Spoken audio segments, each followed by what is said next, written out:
We now come to the final section of this reading, which is economic indicators. We use economic indicators to assess the current state of the economy and for insights into future economic activity. There are three categories of indicators: leading indicators, coincident indicators, and lagging indicators. Leading indicators have turning points that tend to precede those of the business cycle. If we look at this business cycle, a leading indicator will turn or change direction before the economy changes direction. A classic example of a leading indicator is the S&P 500 index, or an index return in general. Let's say the S&P 500 represents the US stock market, and therefore the US companies in general. As we've seen in the equity segment of the course, stock prices are based on expectations of what will happen in the future. And given that stock prices are based on future expectations, stock prices will peak before the economy will peak, and stock prices will bottom out before the economy bottoms out. Coincident indicators have turning points that tend to coincide with those of the business cycle and are used to indicate the current phase of the business cycle. And lagging indicators have turning points that tend to occur after those of the business cycle. Let us look at some leading indicators. Everything that you see here is from Exhibit 7 in the curriculum, and I would strongly encourage you to read that exhibit. What I'll do here is just talk about some of these indicators and then make a few general remarks. Average weekly hours in manufacturing. This is a leading indicator because businesses will cut overtime before laying off workers in a downturn, and businesses will increase overtime or number of hours before rehiring in a business upturn. Therefore, these measures move up and down before the general economy, and we call them leading indicators, or this is one example of a leading indicator. I've already talked about the S&P 500 being a leading indicator. Money supply, or real M2, and we will discuss this in more detail in the next reading, but there are different measures of money such as M1, M2, etc. One of the measures of money is called M2, and this is also considered a leading indicator. We'll see this in detail in the next reading, but when the monetary authority increases M2, that will generally have a positive short-term impact on the economy, and a reduction in M2 or a tightening of the money supply is going to have a contractionary effect. Interest rate spread between 10-year treasury yields and overnight or short-term borrowing. This is a leading indicator, and you will understand this better once you have seen the fixed income part of the course, but I will describe it very briefly over here. A wide spread, the spread is the difference between long-term yields and short-term yields in this context. So a wide spread means that we have a upward sloping or a steep upward sloping yield curve. X-axis represents different maturities. So over here we have the very short-term maturities, which we will refer to as the overnight borrowing rates. And here we have the longer-term maturities, such as the maturities on 10-year bonds. The y-axis represents the yields. When there is a big difference between the yields on long-term bonds and short-term bonds, that means that we expect interest rates to go up in the future, or the market expects interest rates to go up in the future. And at this stage, you can think simplistically that higher interest rates corresponds to more business activity, more economic activity. So big spread or wide spread indicates higher short-term rates in the future, which tells us that we expect more economic activity or higher levels of economic activity in the future. And similarly, if the spread is negative, then we are expecting a downturn. Now some general remarks. In the United States, the composite of leading indicators is called the Index of Leading Economic Indicators, or LEI. This composite essentially is a composite of all these leading indicators. It is possible that some leading indicators are telling one story and other leading indicators are giving a different indication. So economists and analysts like to sometimes look at an aggregate indicator, which essentially is the aggregation of these various indices. Different countries will have their own aggregates, but you need to recognize that an aggregate essentially averages out what the various indicators are saying. There is also the concept of a diffusion index, which reflects the portion of the index's components that are moving in a pattern consistent with the overall index.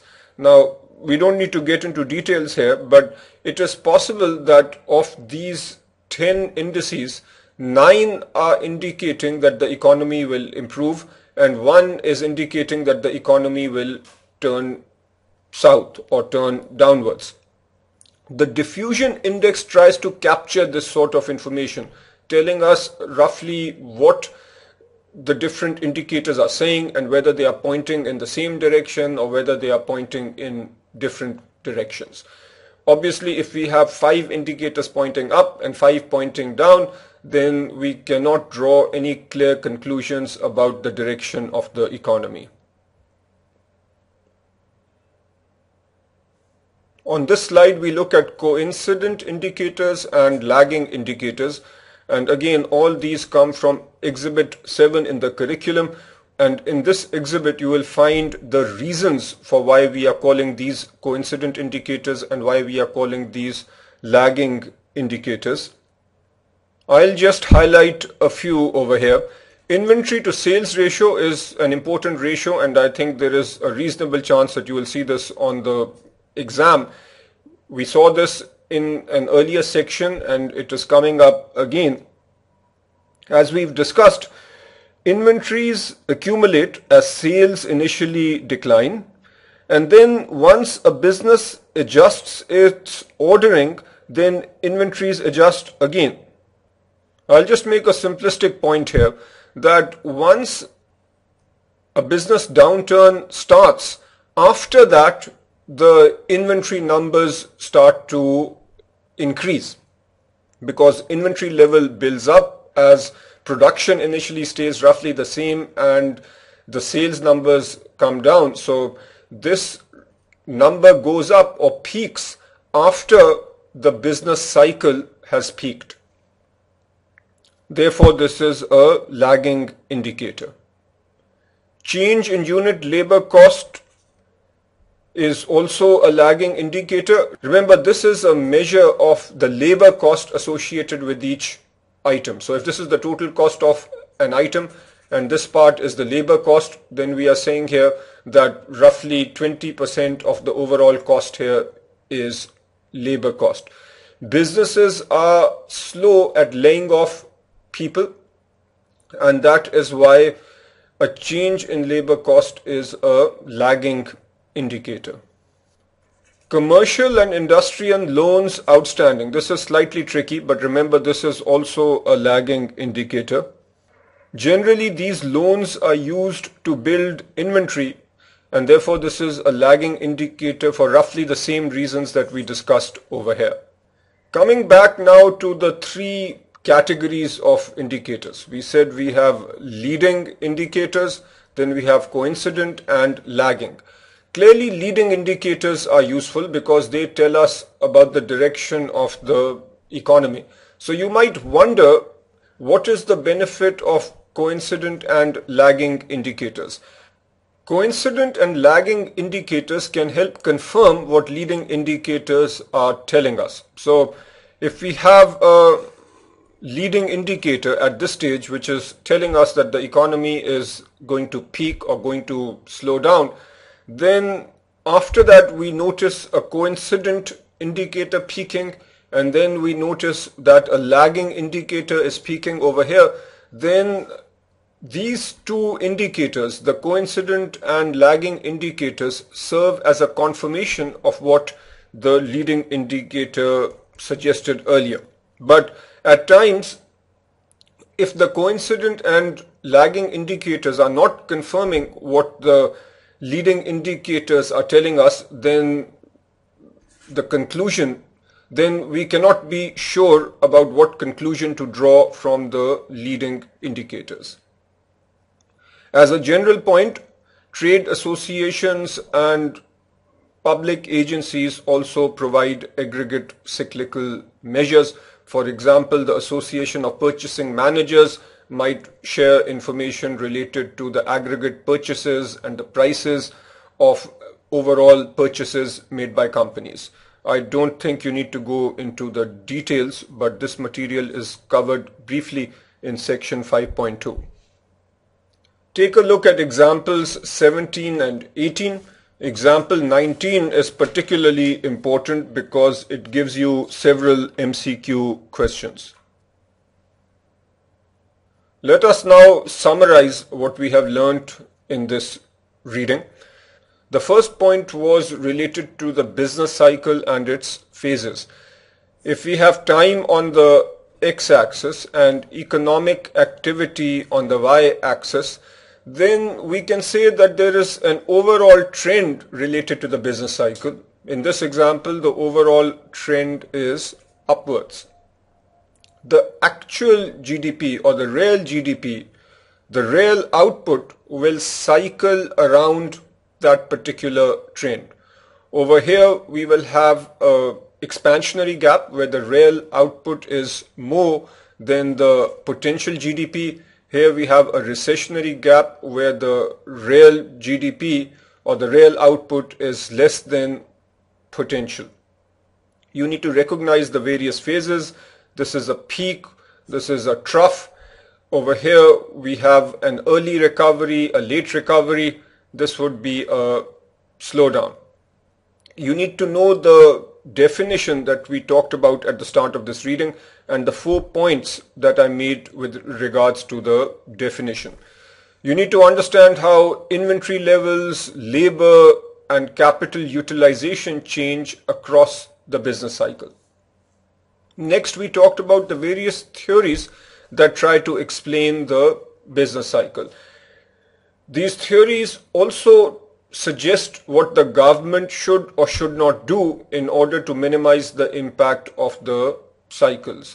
Simplistically, the classical theories and the RBC theories suggest that the government should not do anything. The cycles will take care of themselves. If an economy is in a recession, it will come out itself. The Keynesians take a very different view. The Keynesian view is that if an economy is in a recession, it will not automatically come out of the recession easily. The government needs to intervene. The government needs to have expansionary fiscal policy and the appropriate monetary policy to get an economy out of the recession. Monetarists, as the name implies, focus on monetary policy, and they insist that the money supply should be increased at a steady, predictable rate, which is in line with the overall growth in potential GDP. You need to understand the different types of unemployment and measures of unemployment. All the definitions that we talked about were important. Particularly important is the definition of the unemployment rate, which is the number of people unemployed divided by the labor force. Price levels and inflation. Here we talked about several items related to inflation. One point is that inflation is pro-cyclical. In other words, inflation moves with the business cycle. We talked about the different causes of inflation, the two major ones being cost push and demand pull. Cost push happens when there is an increase in an important cost component such as wages. Increase in wages shift the short run aggregate supply to the left, and that causes price levels to go up. Demand pull inflation is caused by a rightward shift in the aggregate demand curve, which again pulls prices up. We talked about three categories of economic indicators: leading, lagging, and coincident indicators. You need to go through Exhibit 7 and read through the various indicators that are given in the curriculum and understand why they are leading or why they are lagging or why they are coincident. As always, go over the summary, do the learning objectives, read them and make sure you can say something sensible about each of the learning objectives. I have asked you to do the examples. Some examples are essentially reading material. None of them are very long. If you have time, do those examples, but the examples where you have MCQ questions must be done. This is a very long course, the economics course I mean, and it will be very difficult to remember every detail. But at the very least, you need to be on top of the material that is tested in the examples and the material that is tested in the practice problems. These are a good indication of what you might see on the actual exam. If you have time, then also practice questions from other sources. That is it.